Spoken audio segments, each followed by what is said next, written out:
kepada Allah Subhanahu wa taala, dan semoga dengan ilmu Allah Subhanahu wa taala menjadikan kita masuk dalam golongan orang-orang yang diridhoinya, orang-orang yang mendapatkan rahmat dan kasih sayangnya, dan dengan ilmu semoga Allah Subhanahu wa taala memudahkan kita untuk menggapai surganya. Allahumma amin ya rabbal alamin. Salawat beriringkan salam untuk Nabi kita yang mulia, Nabi Muhammad sallallahu alaihi wasallam. Allahumma salli ala Muhammad wa ala ali Muhammad kama sallaita ala Ibrahim wa ala ali Ibrahim innaka Hamidum Majid, wa barik ala Muhammad wa ala ali Muhammad kama barakta ala Ibrahim wa ala ali Ibrahim innaka Hamidum Majid.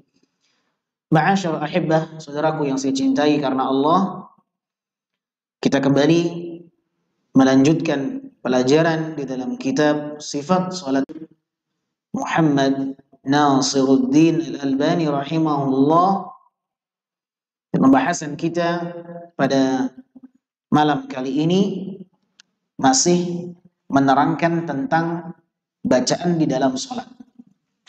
Bacaan-bacaan atau surat-surat pilihan yang Nabi hadirkan dari bacaan Al-Quranul Karim. Wujub qiraatil Fatihah fi kulli rak'ah.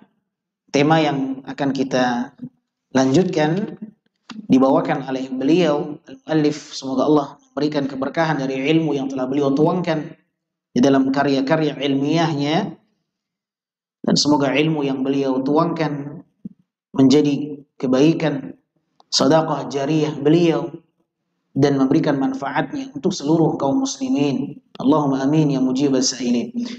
Beliau membawakan sebuah judul, wajibnya membaca Al-Fatihah fi kulli rak'ah, pada setiap rakaat. Wajibnya membaca surat Al-Fatihah fi kulli rak'ah, pada setiap rakaat. Wa qad amara al-musi' صلاته بقراءة الفاتحة في كل ركعة حيث قال له بعد أن آمره بقراءتها في الركعة الأولى ثم افعل ذلك في صلاتك كلها وفي رواية في كل ركعة. Nabi sallallahu alaihi wasallam memerintahkan seseorang yang buruk salatnya untuk membaca surat Al-Fatihah di setiap rakaat. Nabi sallallahu alaihi wasallam mengatakan kepadanya untuk membaca surat Al-Fatihah di setiap rakaat.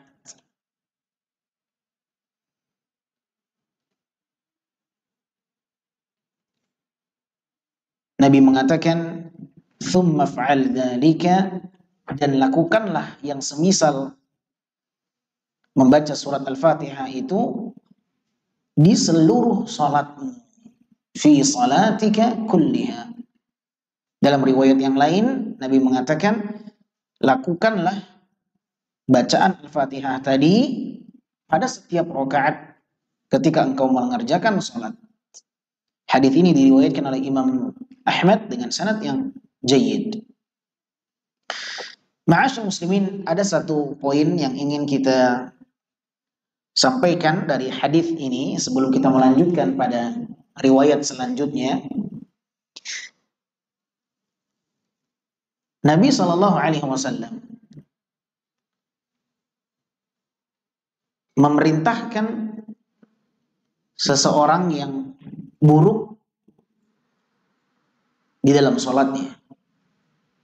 Nabi sallallahu alaihi wasallam menemukan ada seseorang yang buruk dalam salatnya. Padahal orang itu hidup di zaman siapa? Di zaman Nabi SAW. Satu zaman dengan Rasul Sallallahu Alaihi Wasallam. Peluang untuk mengikuti Nabi jauh lebih besar dibandingkan kita. Namun ternyata ada orang yang hidup di zaman Nabi Shallallahu Alaihi Wasallam mengerjakan sholat, akan tetapi disebutkan dalam hadis orang ini adalah sholat, mengerjakan sholat, akan tetapi buruk sholatnya.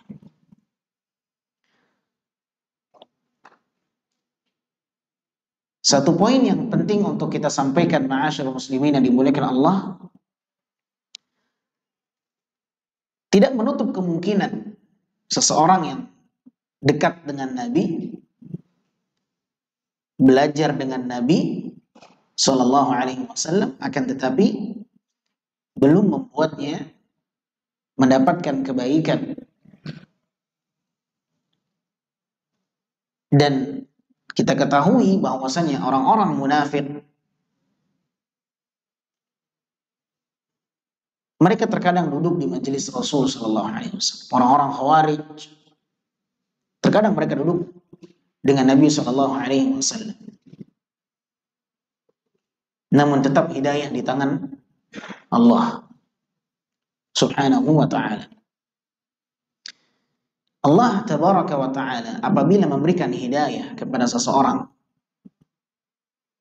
maka tidak melihat kepada kondisi apakah dia dekat dengan orang yang terbaik atau tidak. Lihatlah Nabi Nuh alaihi salam, bagaimana keluarganya, istri dan anaknya, hidup dalam satu naungan kepala keluarga yang jabatannya adalah manusia terbaik di kala itu, Rasul, utusan Allah, Nabi Nuh alaihi salam, Rasul yang pertama adalah Nabi Nuh alaihi salam.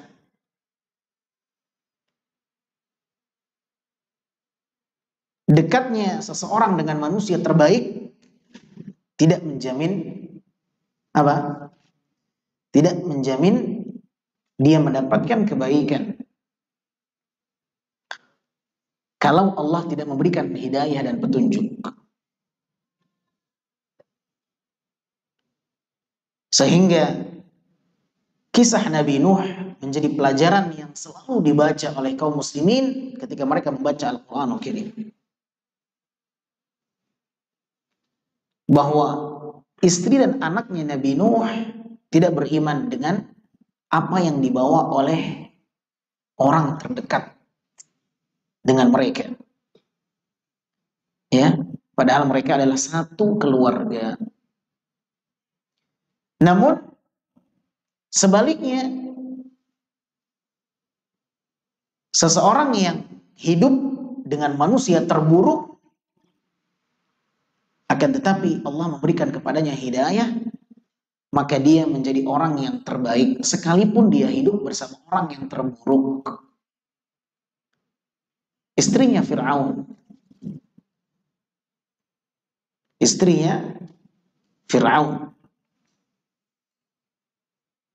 beriman kepada Allah Subhanahu wa Ta'ala, padahal suaminya adalah orang yang paling kufur, orang yang mengaku sebagai Tuhan, bahkan mengaku Tuhan yang tertinggi. Seperti apa kekufurannya itu? Apa kekufuran yang lebih kufur dibandingkan seseorang yang mengaku dirinya Tuhan yang paling tertinggi levelnya? Ana rabbukumul a'la.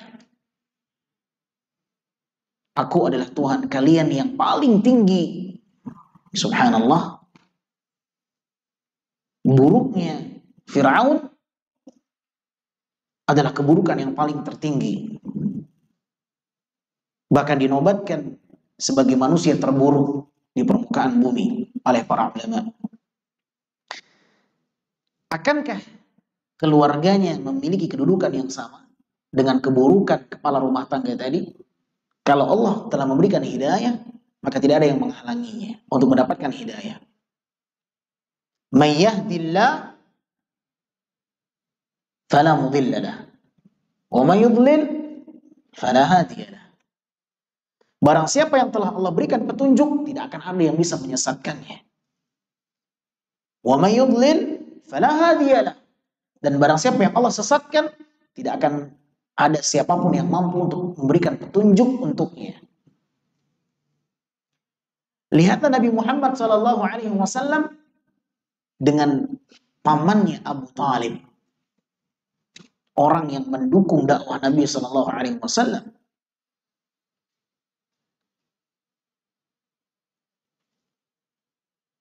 Akan tetapi Nabi SAW kedekatannya dengan pamannya yang selalu mendukung dakwahnya tidak membuatnya masuk ke dalam agama Islam, menerima hidayah.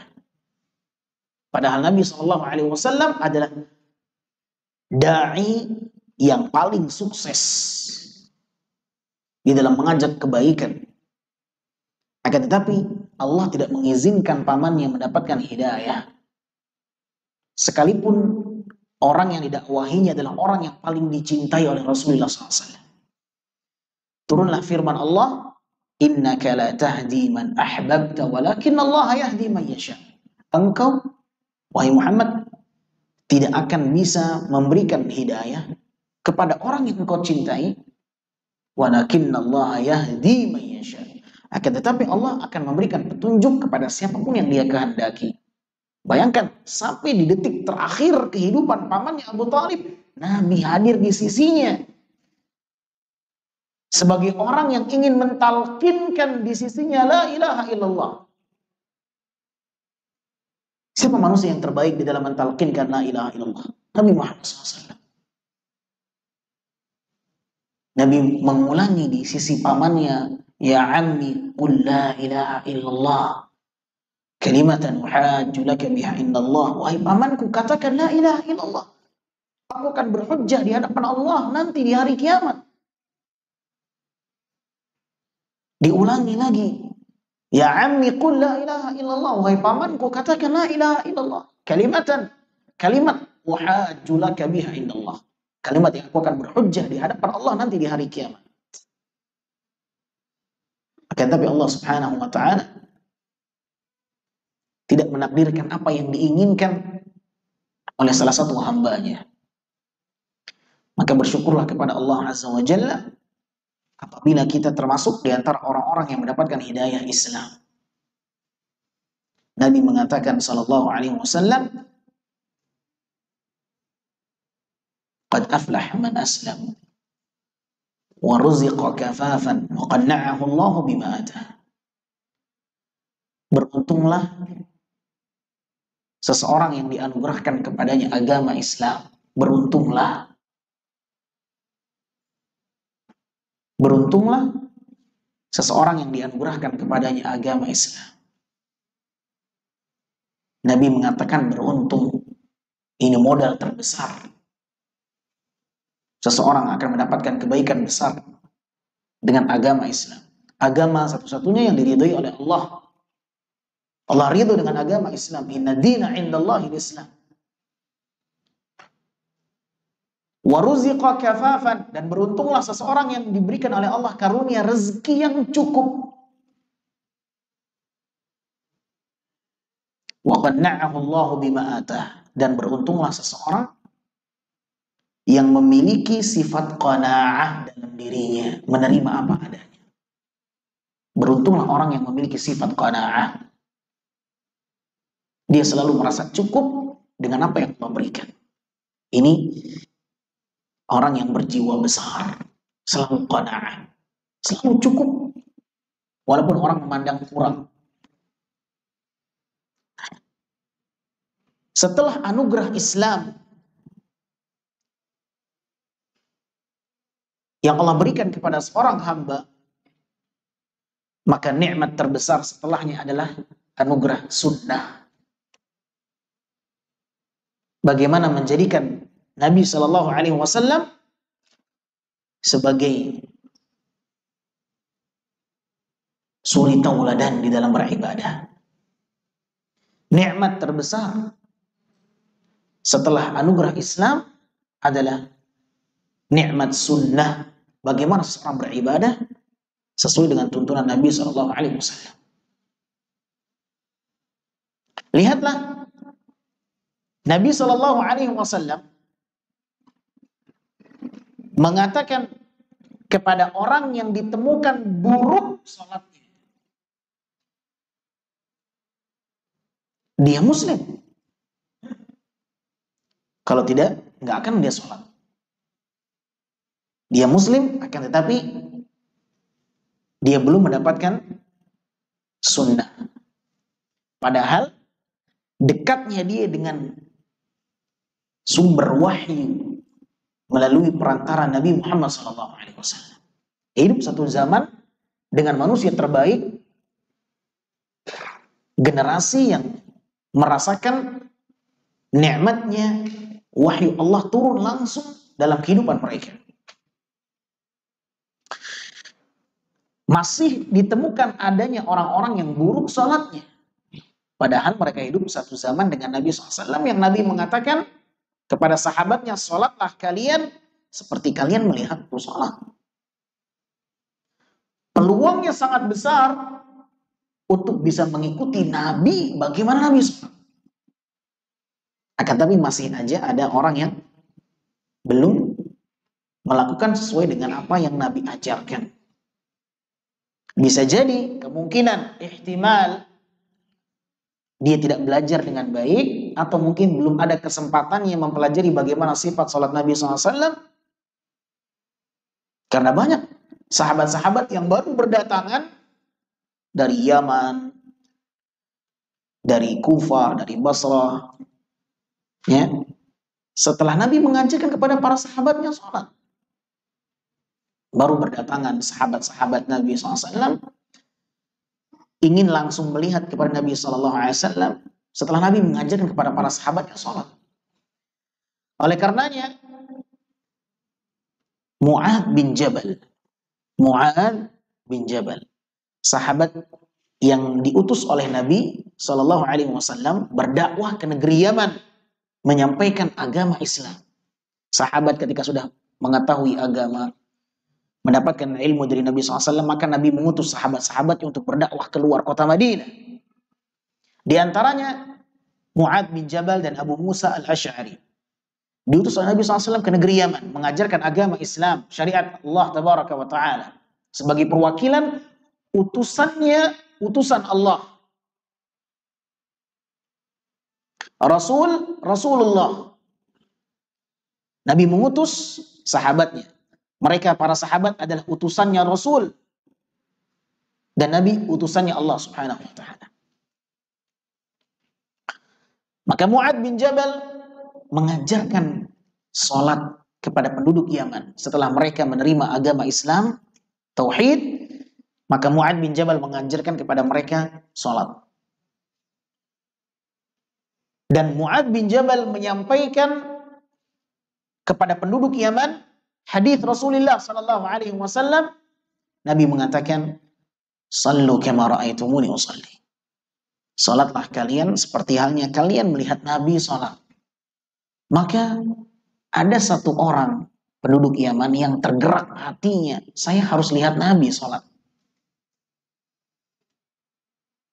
Ketika disampaikan kepada penduduk Yaman bahwa Nabi mengatakan, "Salatlah kalian seperti kalian melihat Nabi salat." Padahal Mu'adz ini sudah menjadi utusan delegasi yang bisa dikatakan cukup mempelajari bagaimana salat darinya. Karena Mu'adz belajar langsung dari Nabi SAW. Akan tapi ada satu orang yang tidak mendapatkan kepuasan yang maksimal sampai betul-betul bisa melihat Nabi salat. Karena Nabi masih hidup ketika itu. Sahabat ini siapa namanya? Ada yang tahu? Dia mengatakan, wallahi, demi Allah saya harus pergi ke Madinah. Saya harus langsung melihat bagaimana Nabi salat. Masih memungkinkan.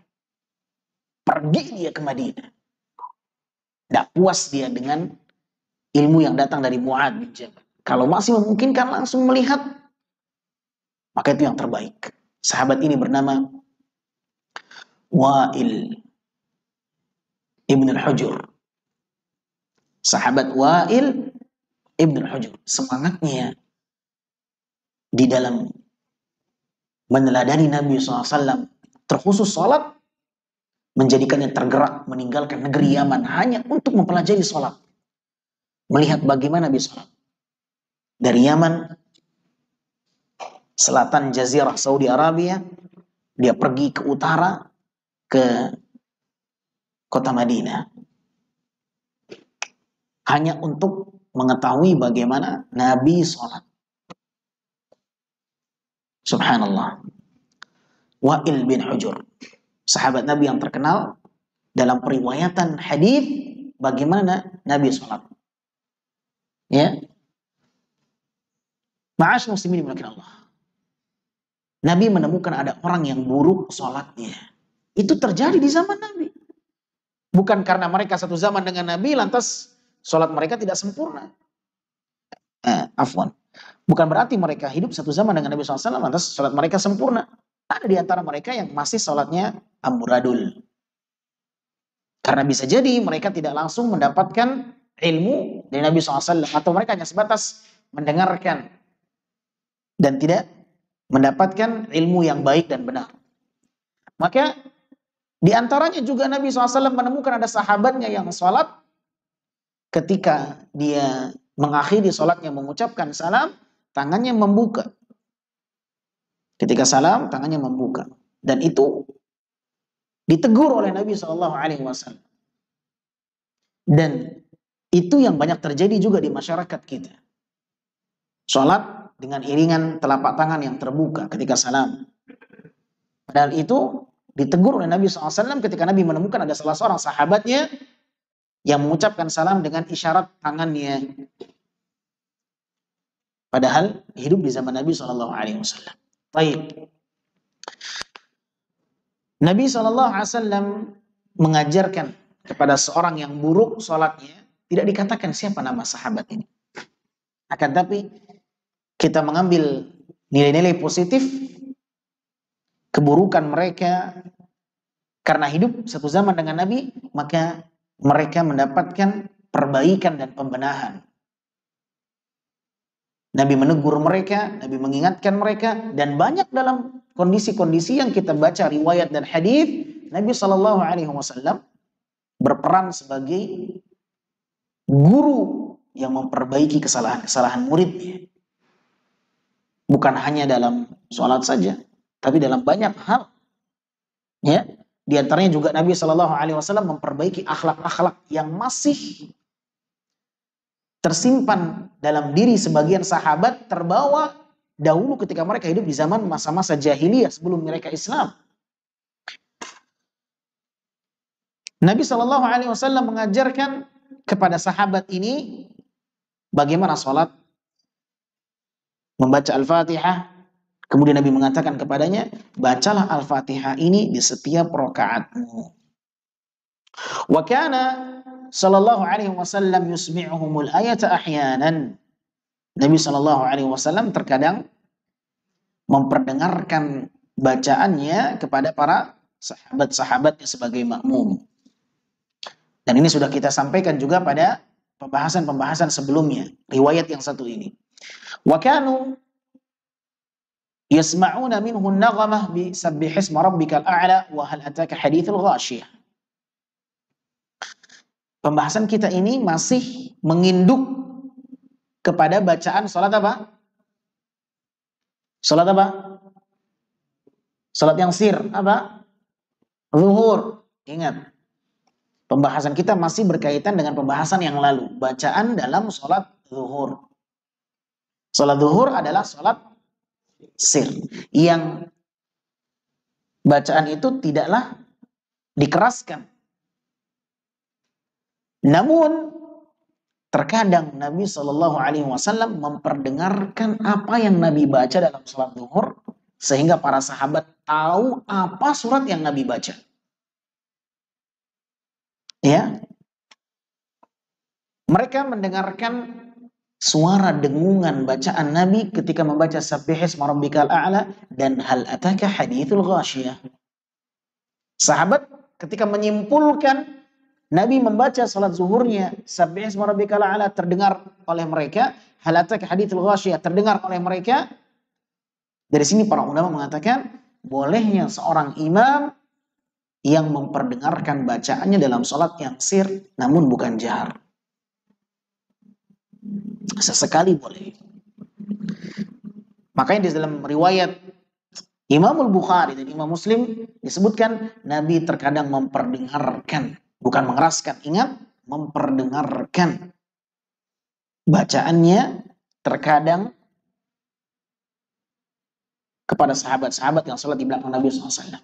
Sampai-sampai sahabat tahu apa yang Nabi baca. Artinya terdengar jelas. Namun bukan dikeraskan. Ya. Gimana contohnya? Subbihisma rabbikal a'la alladzi khalaqa fasawwa alladzi qaddara fahada walladzi akhrajal mar'a faja'alahu ghutha'an ahwa. Ya, terdengar jelas? Terdengar jelas. Apalagi adanya mikrofon yang terkadang sangat sensitif, menarik suara. Bahkan suara nafas pun bisa terdengar dengan adanya bantuan mikrofon ini. Ya, itu terkadang diperbolehkan. Saya pernah menjadi imam di Blok M Square di atas. Yang pernah ke Jakarta, Blok M Square itu di atasnya ada masjidnya, itu di atas, ya lantai paling atas itu. Saya pernah jadi imam rawatib di sana. Saya pernah jadi imam rawatib di sana 2 tahun. Jadi ketika ada salat-salat yang sir, salat apa? Salat maghrib dan isya. Maghrib dan isya, salat apa? Salat sir, rakaat ketiga dan keempat. Hampir tertipu antum, ha? Baik. Rakaat ketiga dan keempat sir. Baik. Ketika salat isya dan maghrib, saya baca dengan suara yang memperdengarkan mereka apa yang saya baca. Langsung dia apa? Selepas sholat datang teguran-teguran. Tapi nggak sampai di demo ya. Ustadz kok menjaharkan bacaan? Ini kan isya dan maghrib ini kan sholatnya jahar. Rakaat ketiganya sir. Kenapa Ustadz menjaharkan semuanya? Saya bilang saya nggak menjaharkan, saya memperdengarkan. Bedakan antara memperdengarkan dengan menjaharkan. Menjaharkan itu mengeraskan. Memperdengarkan tidak mesti keras suaranya. Ya, orang yang berbisik-bisik dia memperdengarkan ucapannya kepada orang di sampingnya, tapi tidak mesti keras. Nah, oleh karenanya bacaan dalam sholat malam sudah kita bahas atau belum? Baca dalam sholat malam, sudah.